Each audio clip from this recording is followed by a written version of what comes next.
Maui Festival is one of my absolute favourites, so I was beyond excited to take a big gang down to review the 2024 edition.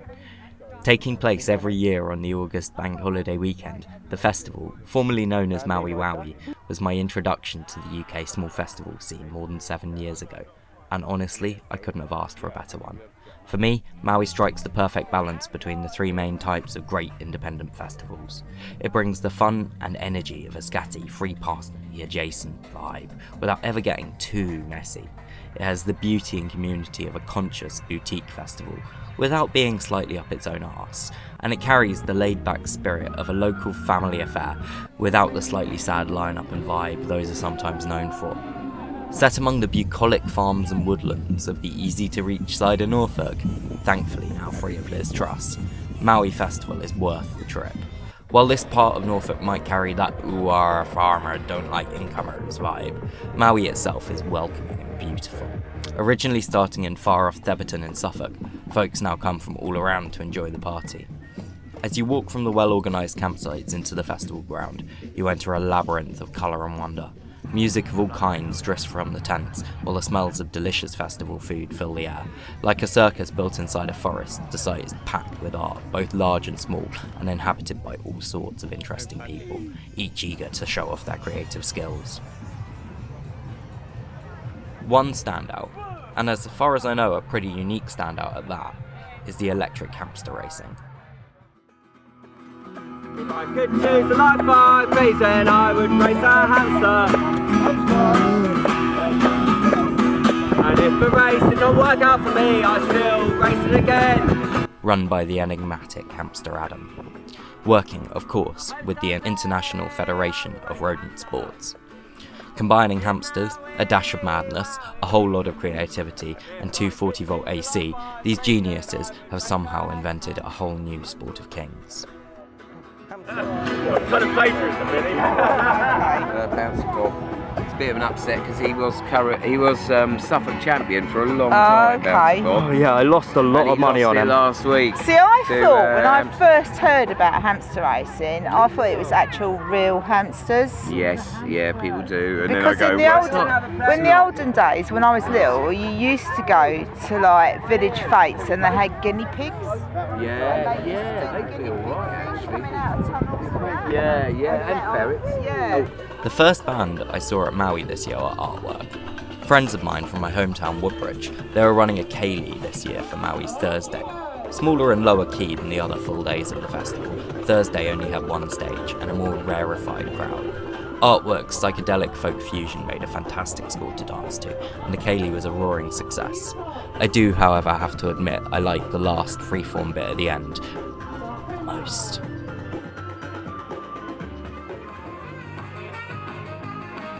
Up next, with Artwork's flautist Phoebe on stage playing bass, was the wild and frenetic energy of Monkey Fest. Now, if you're looking for a band to get you hyped, these guys are the real deal. Their live dance music felt like a drum and bass rave mixed with a punk gig. Full throttle from start to finish, people were bouncing, dancing, and just having the best of times. They're the perfect festival band.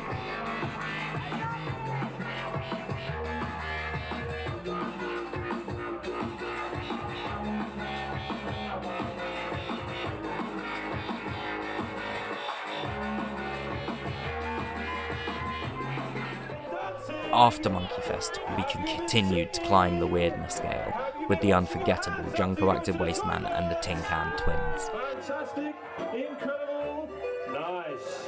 So my name is the Junko-Active Wasteman. That is Junko-Active, made-up word, Wasteman. And these are my Tin Can Twins. Can I have please a round of applause for my Tin Can Twins, people? That's right. So, these guys are up-and-coming festival favourites, and for good reason. Thumb wrestling, bean-eating contests, dance-offs, it's absolute mayhem, and every second is pure entertainment. yes, no problem. We've been asked not to do it on the stage. That's totally fair play because you will make a beanie mess. Could you step off the stage, please, Mr. Red Shirt? Thank you very much. Have you ever used a tin can opener before? Would you like me to set you up? I think they're all right. Let's see what happens. 3, 2, 1, go! You're not doing it! You're winning,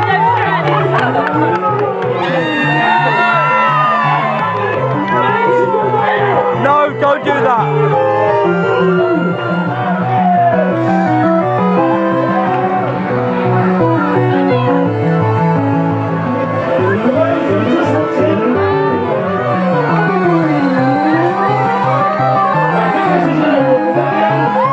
Guys, we have our champion! Commiserations to Mr. Red Shirt. Let's everyone give a round of applause for Mr. Red Shirt. You fought valiantly. That's right. Step up on stage. You've done an incredible job. What's your name? Mia. Mia ate a whole tin of beans, everybody. She's full of beans. On Friday, things started slowly with no bands playing until 5 PM. Hell, I was so lazy about getting up, the first thing I saw was barely before sunset. The band in question was Thy Last Drop, whose folk punk sound brought an unexpected jolt of energy to my evening.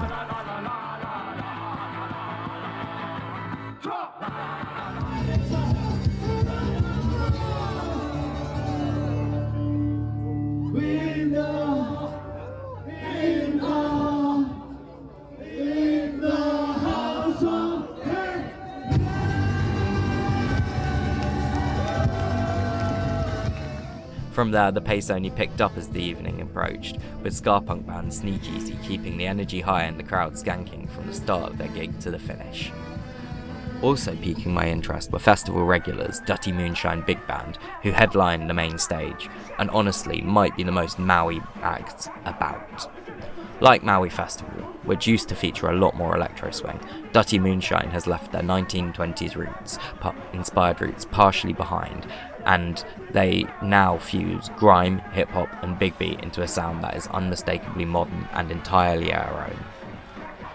Sharing the top of the bill with them though, were the Old Time Sailors. Performing late at night on a specially built stage in the middle of the festival, this folk mega group has shifted some of its set away from the traditional songs that originally built their success, instead trying their hand at massive rock covers.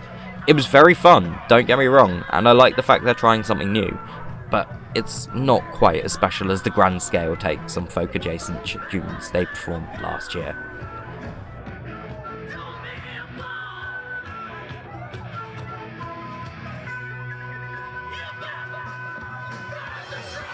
They did still do a little bit of folk, and it was absolutely magical though.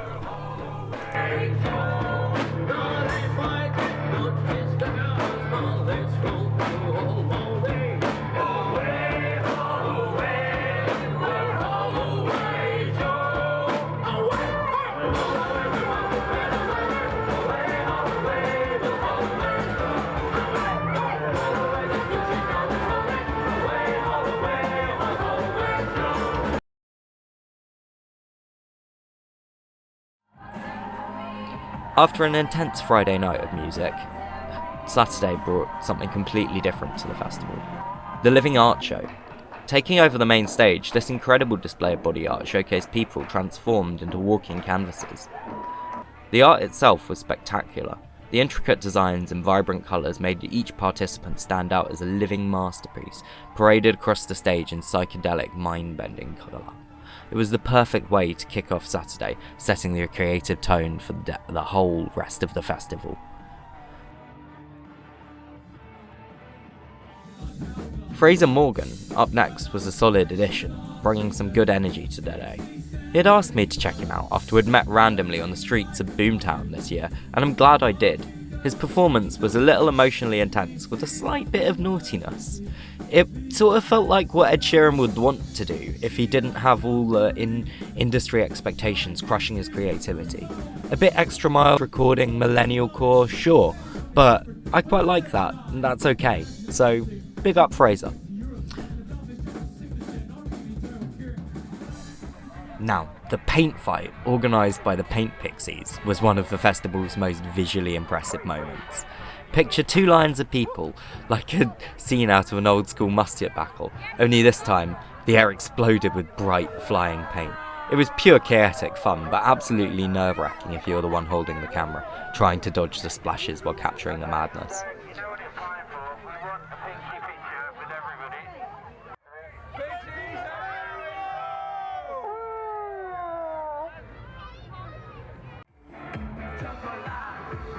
After the paint flight, it was time for the hosts to take to the stage.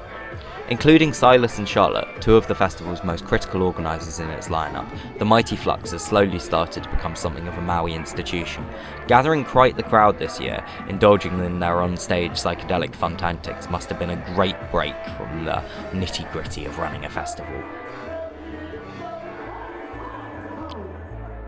Amid all the organised chaos, we managed to create some of our own entertainment. One of those simple moments of the festival fun that stand out. We found a random pipe, and before long we were making noises on it, singing, with cups, banging. It was silly, but, it's the beauty of little festivals. You get a moment to yourself, and you can turn something random into a lot of fun. After that diversion was Deja Vu, playing naughty songs under the name Infinita for a reason neither she or I understood, at the Foolhardy Circus. Now, her songs were potentially a little too naughty for the children around, so I hope their parents knew what they were getting them into.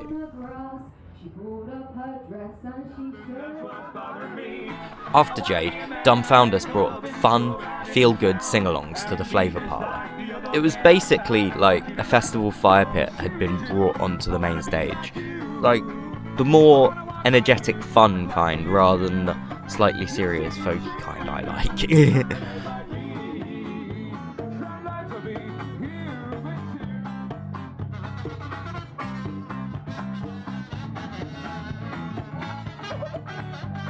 After Dumbfounders, there was something completely different again.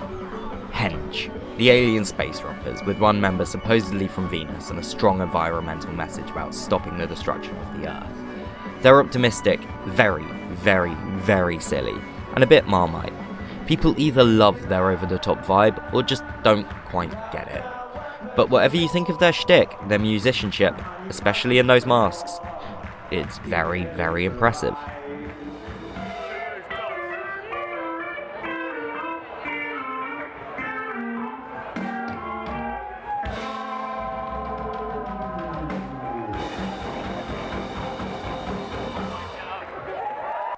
After the visitation from outer space, the festival organiser Silas brought out the farmer and landowner John Bullard onto the stage to address the crowd.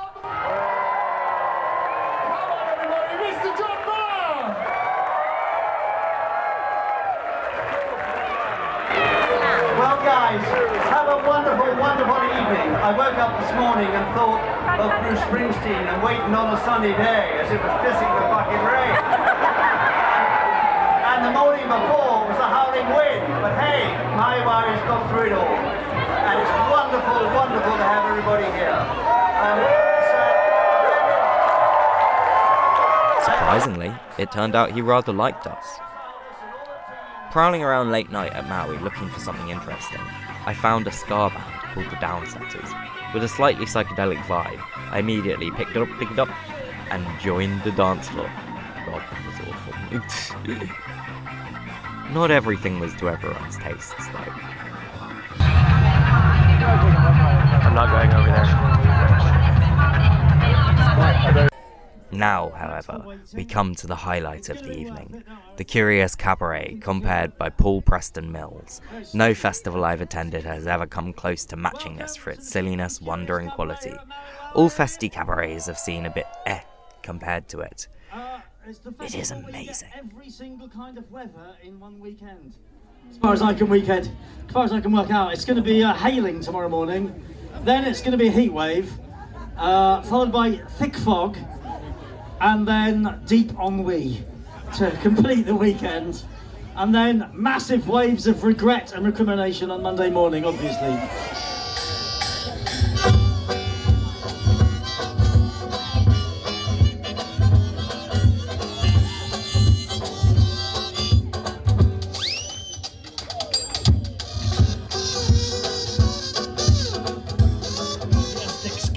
You're going to discover now. Welcome to the stage, Ronnie Record Breaker! Listen up, listen up, listen up, listen up, shut up, listen up, listen up, shut up, shut up, listen up, listen up, here we go, right, shut up, here we go. Right, here's the rules. Number one, it's not a record, and it's a blow me whistle. No, that's right. And number two, if you think you can beat me, you can shout out, I can beat you, you bastard. Number one, world record number one, the world's weirdest body shape. Here we go, and... Beat me, you bastard! Get up here! Get up! Stand up! Sing a bit! Come on, you bastard! Here we go. Sam, what's your name? You're coming up! Coming up! Fuck it! Coming up! Fucking out! Come on, you bastard! Here we go. Hello, my love. Hello, you're right. Walking out. Stop! Come on, here we go. What? You're right. That's the world's weirdest body shape. You know that? That's it. Now, go back there, you bastard. You fuck off. There we go. Well done. You did very well. Take the time. Fun. It's a bit of fun. Here we go. Right.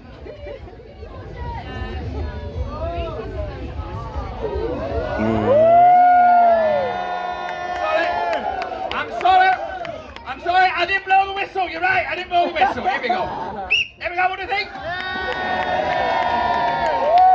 Well done, what's your name? Jade! You've broken the record, you bastard! Well done!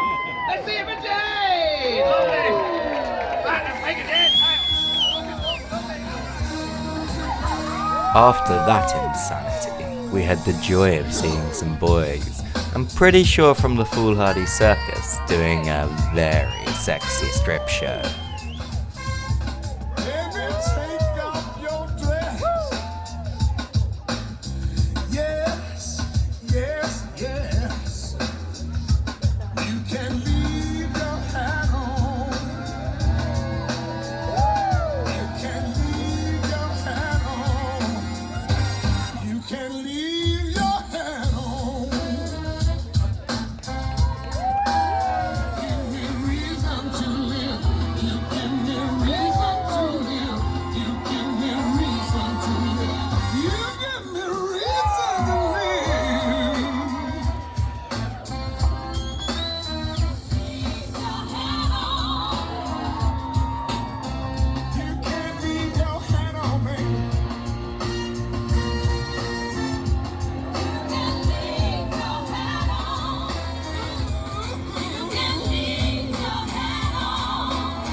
But soon the cabaret returned to its resting state of insanity.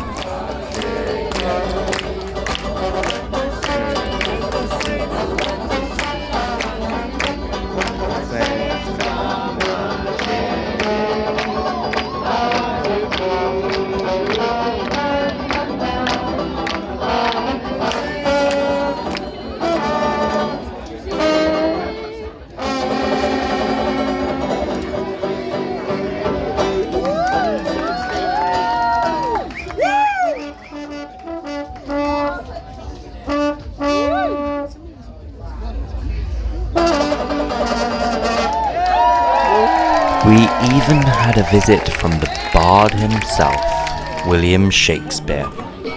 Yeah, 500 odd years has addled his mind a bit, but his literary genius is still all there, man.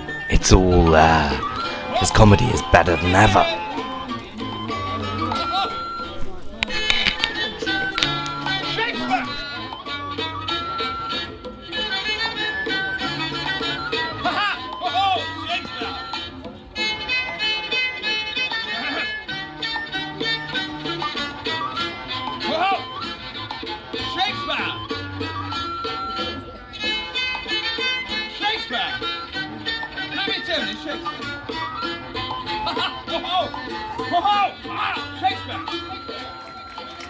I strongly recommend you go to the Curious Cabaret.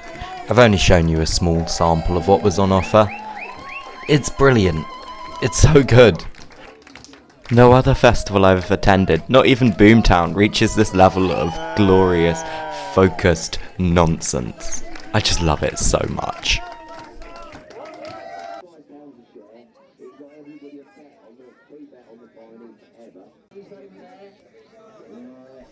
Leaving the site, happily filled by the evening's entertainment, I stumbled upon something else special, something utterly top secret, something I enjoyed so much that I ended up getting a whole gigabyte of footage of it. The secret hamster racing. Now, I've touched on the electric hamster racing before in this video, but I think you really deserve the good info if you've got to this point. Now, Hamster Adam, the chief hamstermeister and his gang, really do run electric hamster races, and they have a track, and they have electric hamsters, and they do go around and around, and you do bet on them, but that isn't the fun of it. The fun is convincing people to come in and wade through upwards of 2 hours of spiel and nonsense and talk about gerbil squeezing and all sorts of crazy stuff to see what, when it comes down to it, is a very, very unimpressive event. They claim the hamsters reach speeds of 1 meter per second, but that's optimistic. It's all in the cell, and once you've had it happen to you, the joy is watching it happen to unsuspecting others. You see, you don't go to the electric hamster racing to watch hamsters. You go to watch other people watch hamsters. And maybe just a little bit to enjoy the spiel. I mean, it is a serious sport, and there is an international governing body of all rodent sports. It's how it goes from the tiny side of shrew wrestling all the way through to capybara dressage. Very hard to train, very expensive sport to get into. I went kind of, like I say, middle of the spectrum is kind of hamsters. It's nicely between squirrel sumo and I've only heard of it the last couple of days, gerbil squeezing. It does sound wrong, but the hamsters were a delusion, and I was delusional about it. It's a long story. I don't think you can get sectioned twice on the same rodent, can you? I don't know how it works, but anyway, koi pew. Oh, there's somebody who's going to mention koi pew.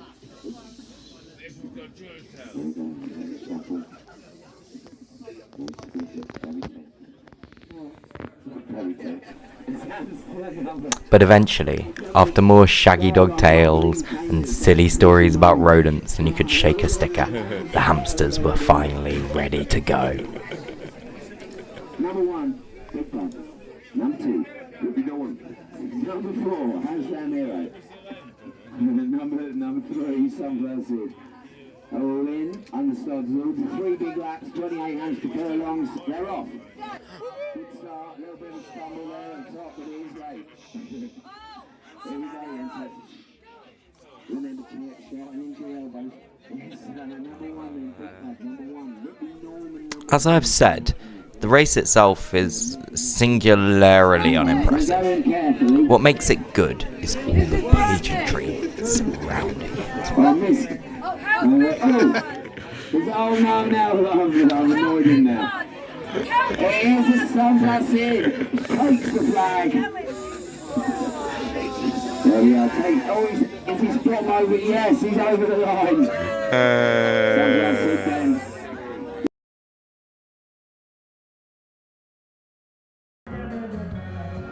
Sunday, as its namesake Warren, was blessed with decent weather, which was perfect for the music of Sefu Kanota, a kora and bafalon player from the Gambia. Channeling the relieved energy of a now dry festival, he brought a lot of joy to his audience with his virtuosic playing. After having a ball listening to Sefu, my group and I decided it was time to properly play with the weird bikes. These vehicles, made by the family team behind a PFP robot, appear at only the finest music festivals. But well, they're all made horrendously wrong. From simple absurdities like backwards pedals or pump drives to nearly impossible monstrosities with counter-rotating drives and backward steering, they're a lot of fun for children and chemically impaired adults alike. Keep trying. If the boys can do it, so can you. Beyond all the bands I've been harping on about, Maui offers 3 main dance areas filled with DJs of incredible capability. Surrounded by high walls of straw, sound bleed is minimised, so these guys can show off their skill without being interrupted by each other, and these spaces all go on late into the night. Now, the straw is amazing.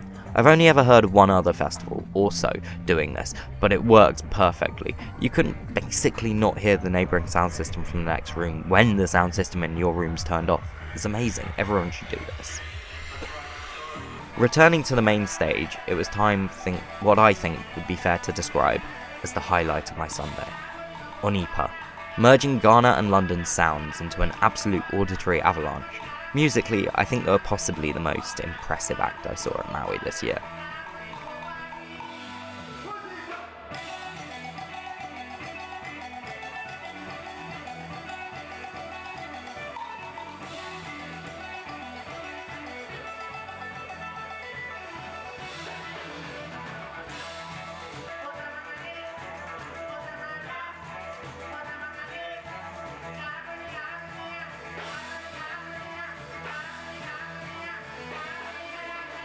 Then, entirely by chance, I stumbled onto my mate Safi, playing in the Ishti Kushti, the smallest stage. This was loads of fun, because I didn't even know Safi had a band. Hell, she might not, and this could have just been a Maui special. How many names do you know? Right, this is Pete. Pete on the keys. Winner. Take me on the sides. Yeah, let's make. Yeah, it's videoing. You want to make a film? Let's go. I'm filming you, man. What do you want to say? So I want to say hello, and you are human. We are. I want to investigate you and understand you. By this point, the festival was taking quite a toll on us, and I was glad to have the relaxing music of the burning glass filling the air. Fun fact, it took me until I got to writing the script to figure out what this band actually was. Those dulcet ukulele tones have been haunting me since the start of the festival.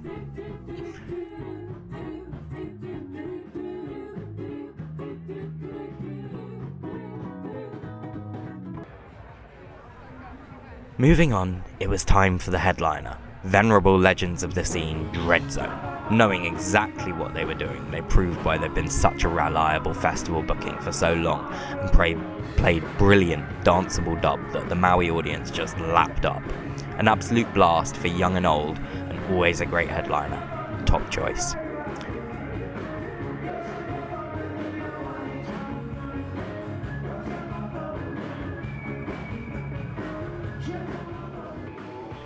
Somehow though, things still weren't over, and at the Jeremiah Marquis stage, Americana Day was kicking into high gear with JS and the Lockabillies, a brilliant local band. Alongside everything else I've shown you about Sunday at Maui, there's a whole stage dedicated to Americana. That's just the good country for those new to the lingo. Utterly amazing, the Sunday at Maui can feel like 3 different festivals running in parallel, but they're 3 festivals which complement each other perfectly. When you want to drop out of one, the other is just there for you. Finally, finishing the official lineup up, and almost relieving my tired bones, was Punch the Sky. Heavy, hardcore world fusion, with more influences than I can count, and somehow, I managed to keep dancing. This jaw-dropping band's show was just fantastic. I love the way Maui puts on fast, dancey bands late at night. It's a hallmark of the best festivals, but damn, by Sunday night does it get tiring on the old legs and lungs. Still, I love that they saved the best till last. This band was an amazing blast before the end. After the sky was sufficiently punched, the festival started to wind down, but thankfully, unlike at most events, people weren't kicked out of the arena just yet. Acoustic instruments emerged, and for a few hours, various spots around the site played host to little groups and gatherings, chatting, playing, and doing their own thing. It was kinda lovely. So, if you've watched this far and have no interest in coming to Maui, well, then I guess thanks. You must enjoy my content a lot more than I expected anyone to, but also, I kind of implore you to reconsider. A lot of people who attend didn't think they'd ever be the sort of person who liked going to festivals before they went to their first one. And if you had a look at this video, you'll see that you're never too old to start going to parties like this. Maui's free of so much of the bullshit you get with big events. The walking, the queues, the overpriced food. Yeah, you're camping, but honestly camping isn't as bad as all the horror stories make it out to be. And normally the weather is nicer than it was this year. Logistically, the festival was perfect, with decent toilets, affordable beer, and absolutely lovely stewards and security. I'd list the problems or the downsides, but I can't identify any. As far as I can see, this year's edition was a perfect festival, and I hope it runs exactly the same way for another century. Hi Field fans, Tim here. Now please don't click off, I'm going to try and be quick with this little PSA. So first of all, thanks for watching through to the end. I really appreciate you with engaging with my content like this. Second, festival journalism is incredibly expensive, so I've set up a Patreon. There's going to be a link below in the video description. I'll have a secret blog there and I'll be adding some other reward tiers shortly. Thanks so much for just supporting me through this and helping me set up my channel and get going, even to the little degree it's got going so far. I really appreciate all your help. See you in the field soon.